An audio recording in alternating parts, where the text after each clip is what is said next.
I rented the intersection camera office at 2 a.m. What the footage wouldn't edit. I didn't rent the camera office because I trust screens. I rented it because the footage doesn't care about how well you tell the story after, and I wanted a room that would refuse to be charmed. City traffic keeps a cramped office over the signal shop, a nest of monitors that watch intersections breathe. If you replace an ancient UPS battery on a Sunday with your own knuckles and curiosity, the supervisor remembers your face. So when I texted him at 11:23 p.m., he called back with a yawn and a rule. Keys in the magnetic box behind the conduit. Monitors 1 through 8 are on loop. Don't touch 9, it's live. And no trials after 2. He laughed like a man who'd seen the wrong marriages go home with the right alibis. At 11:41 p.m., my phone delivered the sentence my marriage types perfectly even half asleep. Loadout ran late, quick debrief became a drink might crash at the office. Don't wait up. Talia doesn't lie, she arranges. She can make donors believe in parks and volunteers forget the weight of tables. For a year we've been heroic at logistics and shy with appetite.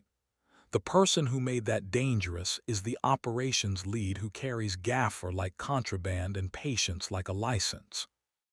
His name is Roman. He stands exactly one respectful step from married women, daylight's gift, midnight's rumor. The key opened a room the size of a roomer with the work ethic of a newsroom. Monitors lined 2 walls. The glow made my knuckles look like confessions. I set 2 paper cups on the console and watched past tents. Sidewalks forgiving shoes, a stray dog reading a crosswalk sign, a biker cheating a stale yellow into something philosophical. The live feed on 9 kept the intersection at 3rd and Willow honest even while nobody asked it to. They came up the service stairs at 12:07. Talia first, hair pinned in the shape competence requires, heels in one hand because competence knows when to surrender grace. Roman behind her, sleeves shoved, toed at his hip, eyes doing the perimeter math that keeps other people's nights from making paperwork. He saw me first. Men who lift after midnight learn to find husbands before husbands find themselves. He stopped at the threshold with his palms visible and his mouth closed. Good men audition for furniture like that. You rented an eye, Talia said, the smile she keeps for donors turned down to its honest size. That's very you. I wanted a room where rewinding doesn't make anything better, I said. Say it while the city blinks. Roman nodded at monitor 9 like it could absolve him. Need me? He asked her, not me. I need you exactly there, she said, pointing to the tape on the floor where extra chairs pretend to be useful. If I want less distance, I'll use your name. He obeyed. The distance did its job, employable, infuriating. Say it, I told her, keeping my voice under the hum of public infrastructure. In an elevator, she said, because the universe loves reruns.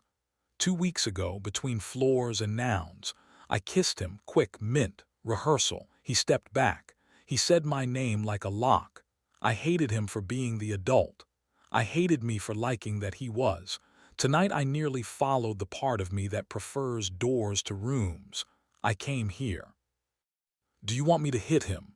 I asked, hearing how anger auditioned for a part I didn't want to play. I want you to choose me, she said, not rescue appetite. On 9, a taxi idled at a red and turned left on the green arrow like a responsible parable. I reached and put my hand at the back of her neck, thumb in the notch I keep for emergencies that should be pleasures. Her eyes closed like a vote counted in public. I kissed her, jurisdiction, not apology. She answered like a woman who had been a plan all day and wanted 4 minutes without strategic objectives.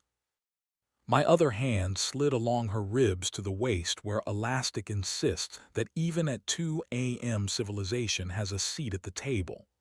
I stopped, because I prefer the man I wake up as to the one I'd become if I ignored the calendar. She took my lower lip between her teeth, brief as a signature, then laughed into my cheek, the laugh that ferries me across feral months. "Do you still want to hit him?" she asked. "I want to thank him for stepping back," I said, "and I want to owe him nothing else." "That I can live on," she said.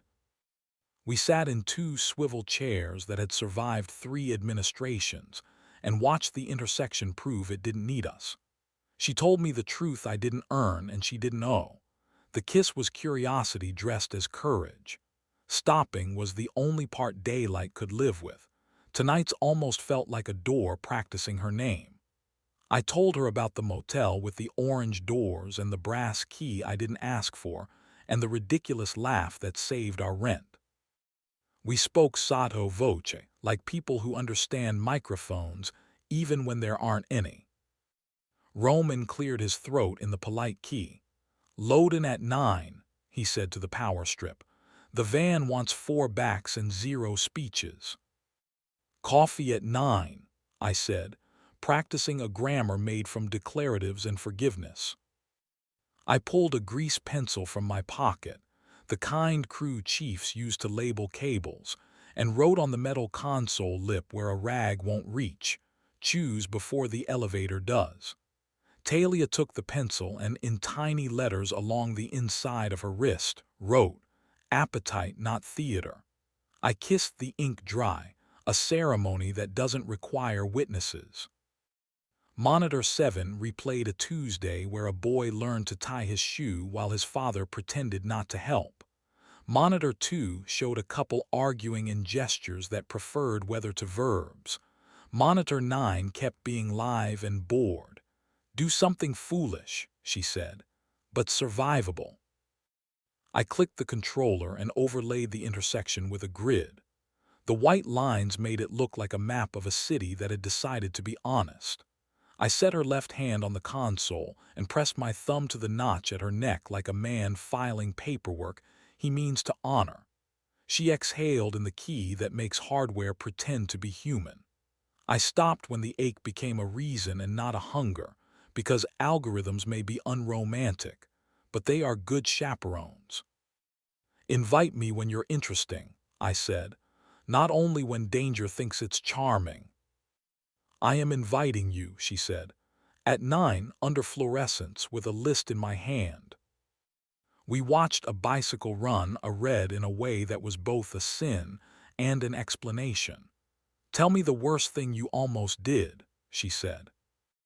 "I almost turned our marriage into discovery," I said. "Subpoena, exhibit, hostile witness. I almost preferred being clever to being kind." "I almost promoted a maybe to a myth," she said. "I almost let an elevator be a priest. I almost forgot I could choose before it did." The clock in the corner of the monitor advanced a minute like a judge tired of docket theatrics. I switched 9 to a camera 2 blocks over and watched our street sit there, unbothered by our temperature. We waited for the light to change, in here and out there. "Do you still hate him?" she asked, meaning Roman. "I hate the way his decency is so employable," I said. "I like what it does to rooms. I refuse to get interesting by inventing villains." "Good," she said, "because I want you to get interesting for free." I kissed her again, smaller and truer. The city blinked. Somebody jaywalked with the confidence of a person born to do just that. The room pretended to forget we were in it, which is the best Mercy Electronics grant. At 1:46, the supervisor texted a small, merciful reminder about alarms and doors. We cleaned up, a cup from each of us, the pencil back in my pocket, 2 chairs rolled back into anonymity. I wiped our fingerprints from the console and left one smudge the size of a small country near the word live, a mark for nobody but us. Down the stairs, the building smelled like wet coats and old ordinances. We stepped into a night that had stopped auditioning for weather.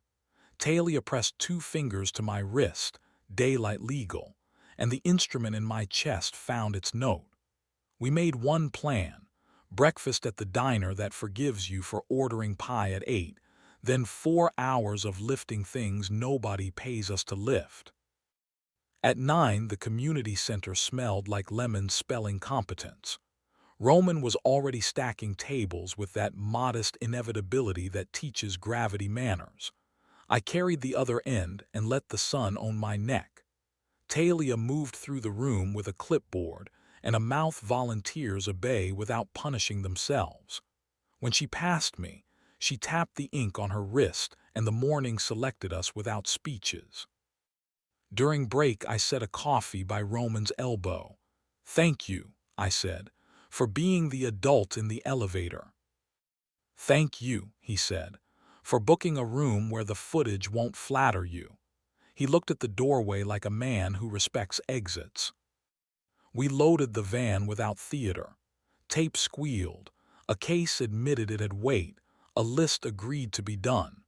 Gravity, persuaded, cooperated. The intersection outside kept being itself without asking for our names. We didn't tell anyone about the camera office. We taped a retired intersection printout to the side of our fridge under the magnet shaped like the ridiculous boat we bought one summer we didn't ruin.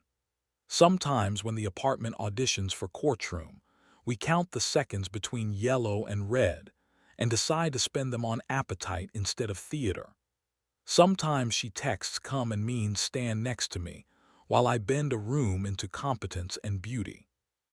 Sometimes I text come and mean watch me be a body before I become a plan. Sometimes we take a friend who thinks proof is love and let them sit in the glow until they learn that footage is only honest about time, not motive. We did not stop admiring other people's competence. We did stop confusing it with permission. Heat is a temperature, not a verdict.